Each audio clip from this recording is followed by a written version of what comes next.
Hello, my name is Kimberly Baker Harrison, and I am the Arkansas General Assembly Coordinator here on Arkansas. And we have had a lot of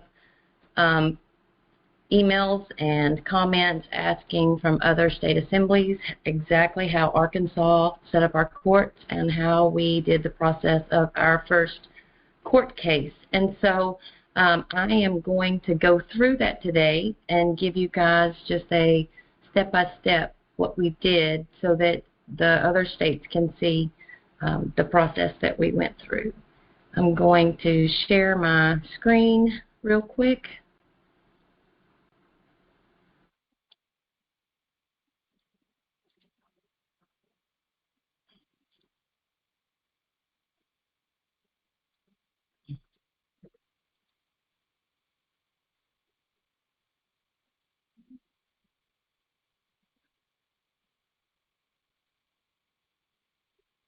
Okay, that should have my screen shared. And so today I'm going to talk to you about how we set up our court. So in last year, around April or May, our committee, we had been trying to set up our courts for quite some time, and we just didn't know exactly what to do, and we kept hitting roadblocks. But we sat down as a committee and decided that we were going to figure it all out, and we were going to move forward, and we weren't going to stop. But each piece of the way, we would stop and learn and figure it out. And so that's what we did. So it started June 20th, 2023. We sent out 30-day public notice that the Arkansas Assembly was holding elections and looking for candidates. We did this by public radio and posting notices at the libraries and other bulletin boards across the state, taking pictures of proof. Also on that same day, we sent out to all ASNs by email a list of all the offices being elected and descriptions. And then we also asked that those that wanted to be candidates must have their name posted to the Assembly by 7/20, which is a month later, by July 20th, 2023. We also made phone calls during that time, during that 1 month period of time, giving them notice, and called all of the assembly members in Arkansas and talked to them about each of the candidate spots and let them know that we were doing this for our courts. And so we did do that as well. The next thing we did was we held a statewide event. And so we had called everyone and emailed them, and everyone knew we were holding this event on July 24, 2023 at the Maumelle Event Center. This was an all-day event. This was when the candidates all had an opportunity to speak, and everyone had a time to talk and get to know each other. And so it was really fun. And so the day after we held our event on July 25th, we bought space in the newspaper to give 30-day public notice of our election and our candidates. And the newspaper would not run our ad. We paid for the ad, but they wouldn't run it, and so they refunded my money, but they wouldn't let us do it. And so we had to publicize the election by going to libraries and other bulletin boards in as many counties as possible in the state, and we took pictures as proof. Then we held our election on August 27th, 2023 at the Maumelle Event Center. We also impaneled our 25-member grand jury during that time. And so we knew who our grand jury members were. So on August 28th, 2023, the following day, we mailed Ex parte Milligan everywhere. It was a whole packet. It took us about a month to mail that packet out to all of the correct people and to prepare it. But Ex parte Milligan is on our website. You can go check that out at the arkansasassembly.net and click on Ex parte Milligan, and it will have a copy of everything that we sent in that packet. And so we mailed that out. So we mailed that out to all the federal officials. We mailed it out to all of our state officials, and we also mailed that out to, we had about 10 counties here in Arkansas that we are having problems with the cops and the judges. And so those circuit and district courts in 10 counties also got the whole packet of Ex parte Milligan in their possession. And then we publicly posted the results of our officers. All right, so our first court case that we had. So we did all of that, and on August 28th, or actually August 27th, 2023, our court was standing, and we told everyone that our common law court was standing. We gave everyone notice and invoked Ex parte Milligan. So Cheryl Corvell, her Arkansas court case, this is our first case that came through. On August 1st, 2023, Cheryl Corvell challenged jurisdiction in all of her court cases. She added her challenge to jurisdiction on the docket. She also added her 928 documents, her Ex parte Milligan. She put the four different letters that we had given state officials in Ex parte Milligan. That is actually added to the docket. She gave 30 days for them to respond in writing. They didn't respond. So she sent an opportunity to cure, giving the judges another 10 more days to respond to challenge of jurisdiction, and they did not. And so then a notice of default and dishonor was sent out, and you waited to the judges. That was put on the docket, and then waited 10 more days. Then she sent out 3 sets of invoices, which were all sent out 7 days apart. She sent those out. And then after that, Cheryl leaned 5 judges and 1 prosecuting attorney individually as people. She also put the liens on the court docket, but the judges had all of the liens struck from the court docket and taken off. The Arkansas State Common Law Court then sent a letter to the 5 judges asking them to transfer the cases for Cheryl Corvell to our court. It had been brought to our attention that she was in our jurisdiction and that we needed to try the cases here. That was on October 18th, 2023. The judges did not respond. On November 5th, 2023, Cheryl Corvell's cases were brought before the grand jury. The grand jury gave a cease and desist order that was delivered to the judges on November 6th, 2023. We were able to deliver, my husband and I. My husband is Will Harrison. He is the Arkansas State Justice, and so him and I both. And we also had Adam LaSalle with us. He is the Garland County Sheriff for us, and so on land jurisdiction. And so we all 3 went to deliver these, and they took it at the circuit court, but they did not take it at the district court, and basically removed us, and so they would not accept it. And so anyway, Chris Burrows he would be like the juror coordinator here on our jurisdiction. He is the court administrator, Chris Burrows, and so he is the one that is in contempt of court. That has been sent to the Supreme Court as well, but anyway, they didn't comply. The grand jury also sent out 6 indictments. On November 6th, 2023, we sent indictments out to the U.S. District Attorney in the Western Division of Arkansas. And so that is David Clay Fowlks. And so he is the one for our district. And so we sent him the indictments and a letter from Will Harrison, our state justice. We gave him 10 days to respond back to us as a court.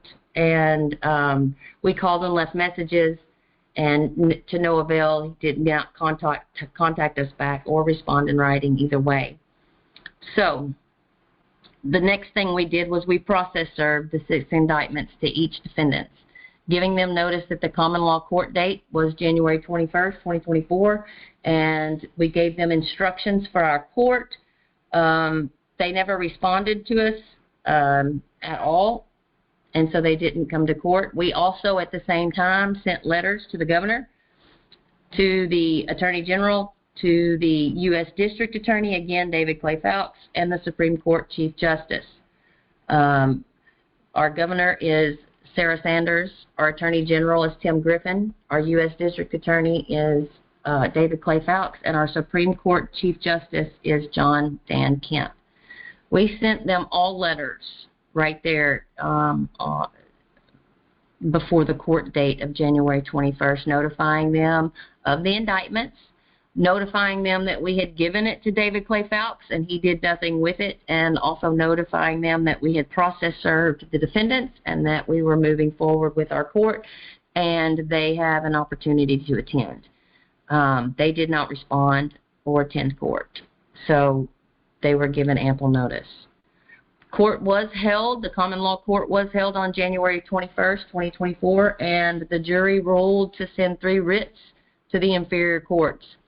A mandamus, a writ of de movius manus, and quorum novus. The mandamus was to show that they were in error.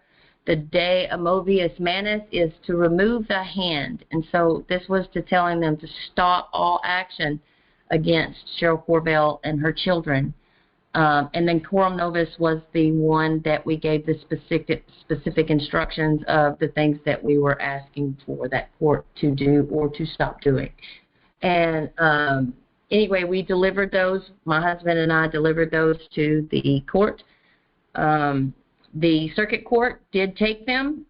The district court, again, did not take them, and we had a run-in again with Chris Burrows and the bailiff at their court, and again, they're in contempt. So the final general verdict of our case came out on February 22nd, 2024. We have since learned that we should lien people once the verdict is revealed because it is the lawful tribunal's decision, and that is what the lien should follow. So what Cheryl did at the beginning was, after she sent the invoices, she liened the 5 judges and prosecuting attorney in their individual man and woman status. She liened them off of the fee schedule, but we have later learned that if you're going to lien them at all, you should lien them after the verdict comes in, because that is your lawful tribunal and the verdict stands forever. So that's what we'll do. We'll change that and make that part of the process to make sure that that's where we do the liens from now on, at least for Arkansas. And so then on February 29th, 2024, Cheryl Corbell was arrested. She was in her home, and a SWAT team of about 30 military-like officers came with all heavy artillery, rifle weapons, machine gun weapons, all pointed at her face and her son, 16-year-old son's face. She was on the ground, but they busted through her door and took her. And at this moment, she won't get out of jail.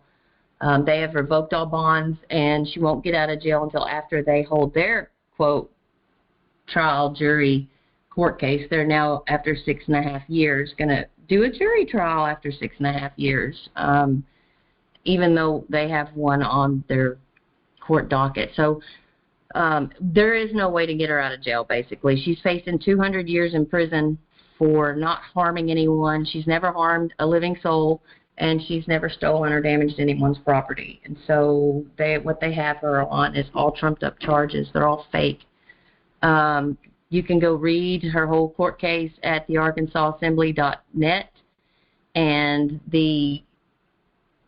click on the Arkansas Common Law Court, and once you click on that, you will see her court of record there and the verdict, and you will see these packets that are there. Each one of those packets are the evidence that is within the case, and as you read her court of record, that is her lawsuit. As you read it, it'll tell you where to go to look at the exhibits, and if you follow right along with that, you'll see the whole case and how it's laid out. And her verdict is done the same way. We also have on there what's called the law of the case, and that is the law of the suit. And it's got all kinds of good case law in there if anyone wants to look at that as well. And then she also has the timeline of exhibits, and that is just a outline timeline, and where you can find, like, if you're looking for a certain exhibit, you can go through the timeline and see exactly where that exhibit is that you're looking for. So that's how Our common law court is set up. It's set up with those type of documents for the whole case. When we did all of the things that we set up, we set everything up according to the way that Anna has all of her articles and her videos and webinars and books, and we did everything the way that she said to do. But we got to a problem when we were trying to hold court itself, because we didn't know how. We realized that the claimant has the burden of proof in the common law court. So the plaintiff or the claimant was Cheryl, and she had the burden of proof, but we didn't know how to put her whole case together and exactly what that looks like. So we found Bill Thornton on YouTube, and he is a common law teacher for like 35, 40 years, for a long, long time, his whole life. Anyway, he actually has a process called the Court of Record, and so you can go on YouTube and listen to his videos. He doesn't have a channel, but you just put in Bill Thornton, and you'll find tons of videos of his stuff. And then you can also go to Vocational Science of Freedom. Vocational Science of Freedom. That is a YouTube channel as well, and that is a guy named Zen, who is a student of Bill Thornton for decades, and so he actually has a playlist of the grand jury playlist, and he has a playlist of the ins and out of court. And within the playlist of the ins and out of court is the teaching of exactly how to do court, what to do, and how to do a court of record. And so once we learned how to do a court of record, that was key to moving forward. That took us some time. And so Cheryl has her court of record together, all of her exhibits, and then we held our court. On March 1st, the general verdict and the court of record was put on the circuit court docket of all of Cheryl's cases. They wouldn't accept it at the district court. There again, still having problems with the same court administrator, Chris Burrows, but all of that is documented. And when it says general verdict here, that's what we call our verdicts in the common law. They're called general verdicts, and the reason they're called general verdicts is because we try facts and law, and so we do both, not just the facts, but also the facts and the law. So it's a general verdict. Those were put on Cheryl's cases. And then right after that, we brought the case to the Arkansas Supreme Court. And so when we got to the Arkansas Supreme Court and brought our case there, we met with Kyle, and he is the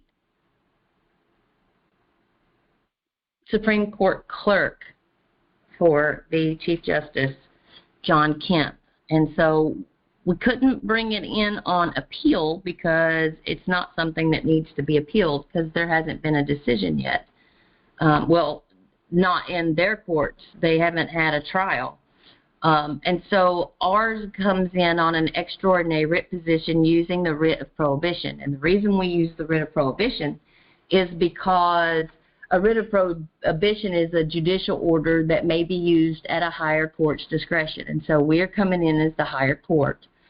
And we are coming in because a lower court is trying to issue orders over matters that they don't have jurisdiction over. And so that's one of the first ways we're using it, is they're trying to continue on something they don't have jurisdiction. And secondly, it's also used to prevent relitigating issues that have already been decided by a higher court. And so we're coming in with that as well, saying that we already have a verdict on these cases, and it is from a higher court, and we need the Supreme Court to read our verdict and compel the verdict onto the inferior courts for enforcement.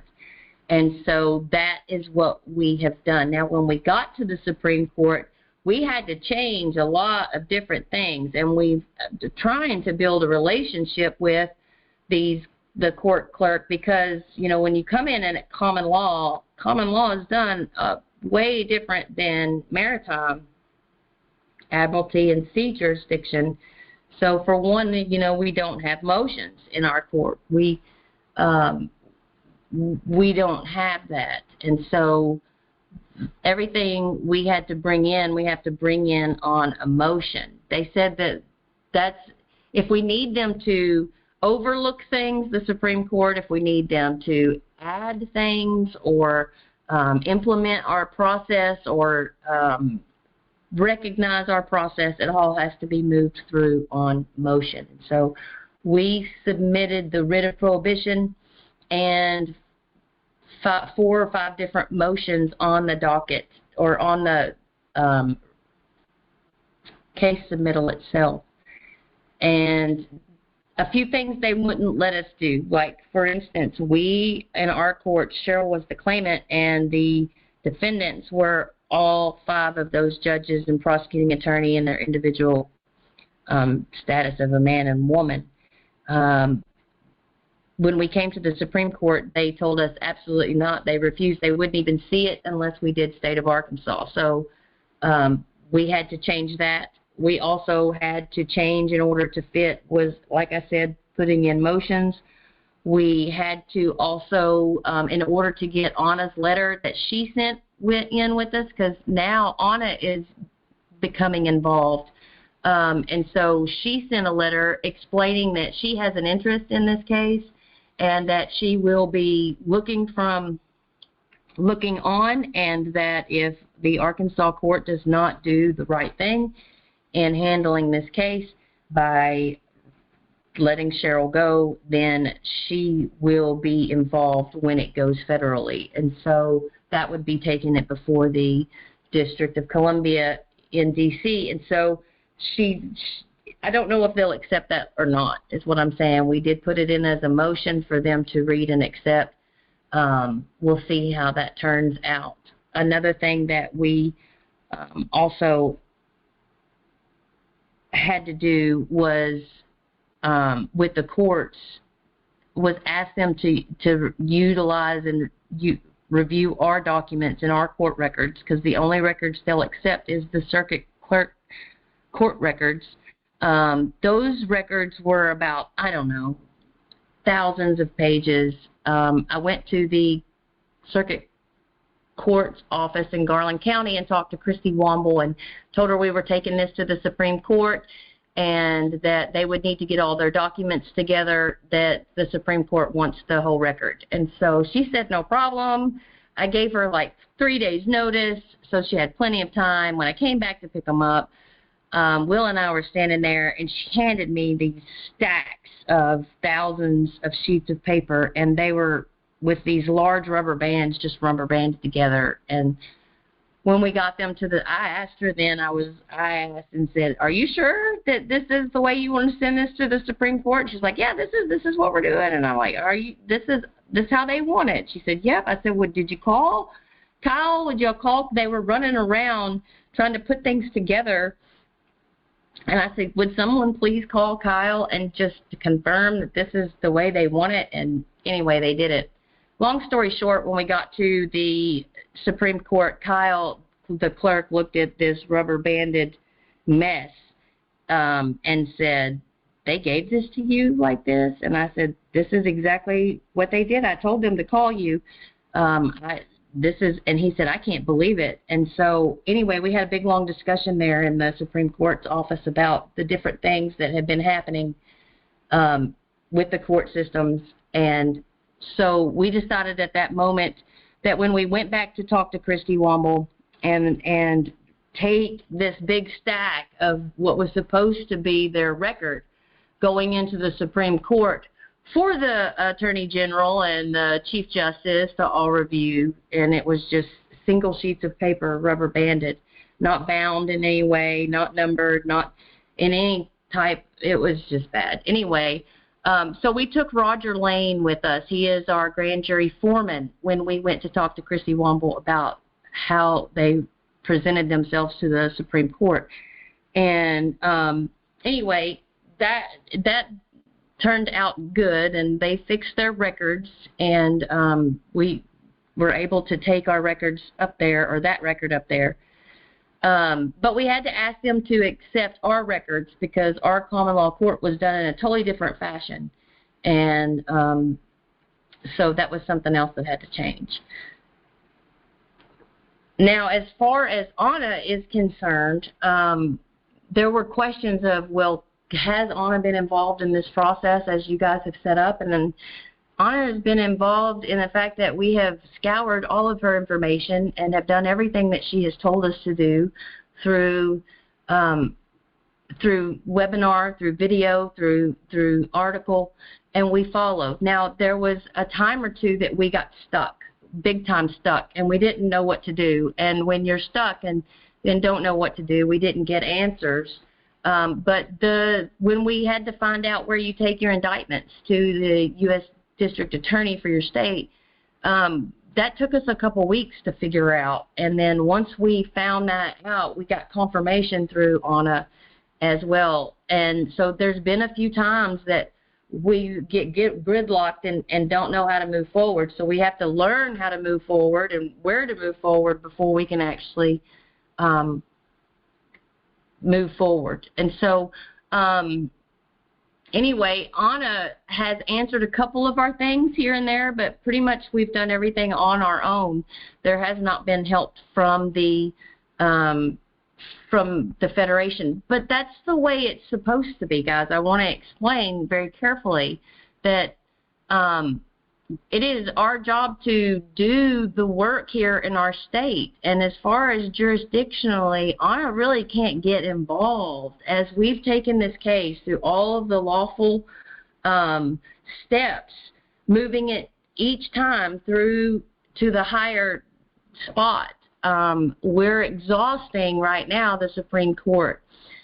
I don't know if our next move here would be with Jonathan Stubbs, who is our highest military officer in the state, because it is possible, since these are military courts, that Jonathan Stubbs could actually bring enforcement on the courts as well. So I don't know if we need to go there next if we don't get what we want from the Arkansas Supreme Court, or if we just move it straight into the District of Columbia.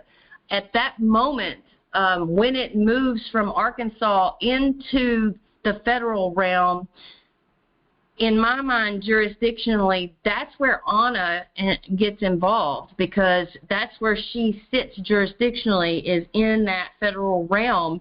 And if we have exhausted everything that we can do in our state, in my mind, that's where she jumps in. And so I think that she's jumped in right at the perfect time, coming in and at least making her presence known to the Arkansas Supreme Court, and just letting them know she's paying attention.